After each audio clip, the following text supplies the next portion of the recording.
तँलाई के भयो विजय? के हुने यार, त लास्टै बिरामी भइसक्यो यार। यी हात खुट्टाहरू पनि लाग्दैन। म कसरी हिँड्ने यार, कसरी सबै पुरा गर्ने?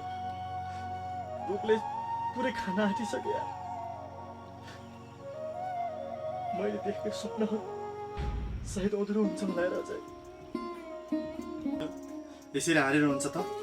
यसरी हारिस भने तैँले दिएको सपना र त्यति धेरै मानिसहरूले दिएको आशीर्वाद पनि मरेछ विजय। त्यस कारणले तँसँग एउटा मात्र बोझ भयो भने तेरो सपना भयो भने तेरो शरीरमा छ। तँलाई मर्न पनि दिन्न त्यो सपनाले, बुझिस्? त जतिसुकै तर्पे, जतिसुकै बिरामी हो, जतिसुकै खोक्रो, त्यस कारण त मैले भनेको मान, यसरी हरिस नखा।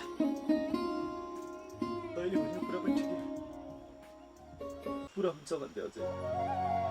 तर मलाई बिरामीले खोक्रो बनाउँदैछ साला। मेरो सपना साला मर्छ होला यार, अझै मर्छ होला। फलफुल मरिरहेछ, यार।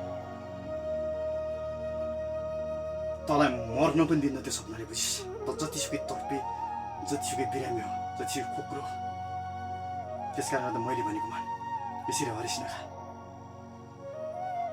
आफूले आफूलाई यति कमजोर पनि नठान। ठिक छ, त अहिले जा, फेरि भेटौँ न त।